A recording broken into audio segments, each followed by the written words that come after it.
Hello friends, how are you all? I'm Vali and today I'm going to discuss a very important topic which is personality in part 2. So in the previous lessons we have covered type theory and today's sessions we have completed the practice questions of type theory. So our first question is a personality trait is a particular ability. जो हमारा personality trait है जो कि हमने पढ़ा था personality के बारे में वो एक particular ability होती है. किस चीज की ability होती है? अलग अलग बिहेवियर मतलब distinct way of behaving in a specific situation में लोगों का अलग अलग बिहेव करना या कोई स्पेसिफिक मोटिव कोई भी स्पेसिफिक मतलब कोई भी चीज आपका बहुत इंपॉर्टेंट कोई आपका एम है कोई कोई अकम्पलिशमेंट है कोई टास्क है जिसको आपको पूरा करना है या फिर एक होल इंडिविजुअल. पर्सनैलिटी ट्रेट का मतलब क्या होता है? जो एक पर्सनैलिटी की जो एक आदमी का एक एटीट्यूड होता है जो एक ट्रेट होता है जो कैरेक्टरिस्टिक्स होते हैं वो एक पर्टिकुलर एबिलिटी होती है एक पूरे इंडिविजुअल का. पर्सनैलिटी की बात हम एक इंडिविजुअल के एस्पेक्ट में करते हैं कि इंडिविजुअल के अंदर पर्सनैलिटी के अंदर किस किस तरह के चेंजेस हमें देखने के लिए मिलते हैं. अपनी इस पर्सनैलिटी की वीडियो में मैंने आपको पढ़ाया था पर्सनैलिटी के बारे में किस थ्योरीज ने क्या बात कही है कौन कौन सी थ्योरीज दी गई हैं. हमने टाइप थ्योरी को काफी डिटेल में पढ़ा था जिसके अंदर कॉन्स्टिट्यूशनल टाइप भी था हमारा. ये सारे थे और आज मैं उसी से बेसिस पे आपके क्वेश्चंस कराऊंगी. तो इसका आंसर हो जाएगा हमारा होल इंडिविजुअल.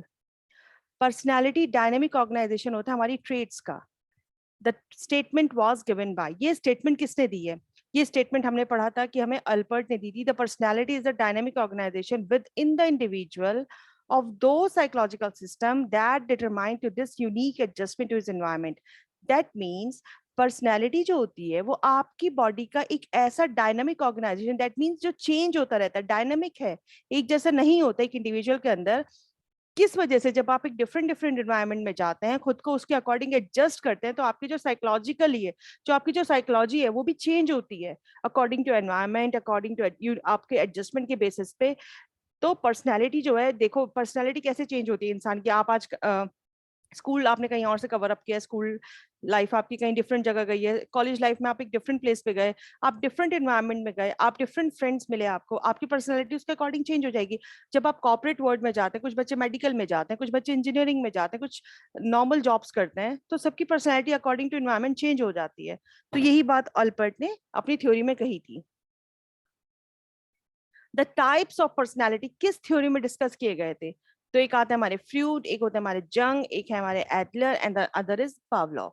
तो ये बात हमें कही थी जंग ने अपनी टाइप थ्योरी में जिन्होंने दो तरह की चीजें बताई थी पर्सनालिटी में introvert and extrovert. According to Jung introvert personality के लोग वो होते हैं जैसे साइंटिस्ट हो गए फिलोसफर्स हो गए ज्यादातर जो लोग अपने अंदर रहते हैं ज्यादा किसी के साथ डिस्कस नहीं करते. बट अगर हम बात करते हैं एक्सट्रोवर्ट की तो एक्सट्रोवर्ट इसके जस्ट अपोजिट होते हैं. दैट मीन्स जैसे social workers social going jolly nature के जो लोग होंगे out going business executives politicians जो खूब बात करने वाले इंटरेक्ट करने वाले लोग होंगे वो हमारे एक्सट्रोवर्ट होते हैं. तो इसके अकॉर्डिंग हमारा आंसर हो जाएगा Jung. And the next question is ectomorphic people according to Sheldon. जो हमारी विलियम शेल्डन की थ्योरी थी ये सब थ्योरीज मैं आपको अपनी फर्स्ट पार्ट 1 में पढ़ा चुकी हूँ. Ectomorphic people according to Sheldon होते हैं हमारे वो कौन से होते हैं एक्टोमॉर्फिक पीपल? तो सोमैटोटाइप की थ्योरी इन्होंने दी थी डॉक्टर विलियम शेल्डन ने जिसमें इन्होंने 3 तरह की पर्सन्स की बात की थी एंडोमॉर्फिक मेसोमॉर्फिक एक्टोमॉर्फिक. एंडोमॉर्फिक वो लोग जो बहुत जॉली नेचर के होंगे. मेसोमॉर्फिक वो जो जैसे हम कहते हैं फुटबॉल प्लेयर्स वगैरह जिनका बॉडी बिल्ड बहुत अच्छा होगा. और एक्टोमॉर्फिक जो थोड़े से इंट्रोवर्ट टाइप के होंगे आर्टिस्टिक. तो according to question ectomorphic people हमें बताना है वो कैसे होंगे इंट्रोवर्ट होंगे आर्टिस्टिक होंगे और self control. That means all of these is our answer. जो हमारी पर्सनालिटी थ्योरीज है ये किस चीज के ऊपर कॉन्सेंट्रेट करती हैं? अभी मैंने बताया था कि आप कैसे लोगों के साथ इंटरेक्ट करते हैं कैसे आप आपकी किस तरह की ट्रेट्स हैं कैसे एनवायरनमेंट में आप जा रहे हैं कैसे आप लोगों के साथ इंटरेक्ट करते हैं किन सिचुएशंस को आप फेस करते हैं उसके अकॉर्डिंग कैसे आपके साथ ट्रेट्स जुड़े हुए हैं क्या आपकी कैरेक्टरिस्टिक्स हैं पर्सनालिटी के. ये सब चीजें इस पे फोकस करती हैं. अब हम जानते हैं एक्सट्रोवर्ट्स क्या होते हैं. एक्सट्रोवर्ट दैट मीन जो सोशल होंगे जॉली नेचर के होंगे टेंशन फ्री रहेंगे खुश रहेंगे.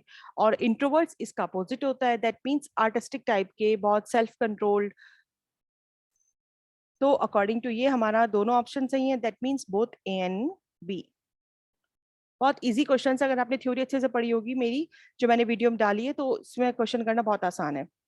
पर्सनैलिटी किस वर्ड से मिलकर बना है किस वर्ड से डेराइव की गई है? पर्सनल से पर्सोना से पर्सन से या फिर पर्सनल से। पर्सनैलिटी का मतलब होता है पर्सोना, मुखौटा, कि आपकी कैसी पर्सनैलिटी है, कैसा आपका मुखौटा है, लोग आपको कैसे पहचानते हैं। दैट मीन्स एक पर्सोना एक वर्ड है जिससे पर्सनैलिटी बनी है। ऑल पढ़ ने किस चीज को सबसे ज्यादा एम्फेसाइज किया है, कॉमन ट्रेड्स को, इंडिविजुअल ट्रेड्स को, प्रोप्रियम को, या फिर नन ऑफ दीज को। तो ये बात अल्बर्ट ने किसके ऊपर बात की थी, इंडिविजुअल ट्रेड्स पे बात की थी। जो हमारा चेयर स्टाइल का एग्जाम्पल है, ये भी मैंने आपको नहीं पढ़ाया, ये मैं आपको नेक्स्ट उसमें पढ़ाऊंगी। अगर आप पढ़ना चाहें तो इसमें से पढ़ सकते हैं, मैंने इसमें ये दिया हुआ है, सेकेंडरी ट्रेड का एग्जाम्पल है। नेक्स्ट है हमारा द पर्सनैलिटी इंडिविजुअल की कैसी होती है, डायनामिक होती है और कंटिन्यूअस प्रोसेस होता है। क्यों? क्योंकि according to environment, according to situation ये चेंज होती रहती है। होम्योस्टेसिस किस चीज को रेफर करता है? होम्योस्टेसिस का मतलब किसी भी चीज को मेंटेन करना, इंटरनल लेवल को। आप किस एनवायरनमेंट में हैं, कैसे आप खुद को स्टेबल कर पा रहे हैं, दैट मीन्स होम्योस्टेसिस। मेंटेन करना अपने इंटरनल एनवायरनमेंट को, अपने अंदर के एनवायरनमेंट को मेंटेन करना, that's called homeostasis. And the last question is 16 personality questionnaire किसने दिए हैं? ये भी मैंने अभी आपको नहीं पढ़ाया है, बट नेक्स्ट वीडियो में मैं सब पढ़ा दूंगी, इनके आंसर्स गिवन है, आप पढ़ सकते हैं। और फ्रेंडलीनेस किसका एग्जाम्पल होता है हमारा, इसका भी मैंने पूरी थ्योरी गिवन की है, एनालिटिक थ्योरी, कैटल ने बताई थी ये बात। 4 ट्रेड्स की बात इन्होंने की थी, common trade, unique trade, surface trade and source trade. तो फ्रेंडलीनेस हमारा किसका एग्जाम्पल होता है, सोर्स ट्रेड का। सो ये था मेरा आज का lesson. And friends, thank you for your attention, stay blessed and enjoy learning. And next video में मैं इसका ट्रेड थ्योरी लेकर आऊंगी, जो कि बहुत इंपॉर्टेंट है आपके लिए, नेट के एग्जाम्स के लिए भी और टीचिंग एग्जाम्स के लिए भी। Thank you friends, stay blessed and enjoy learning.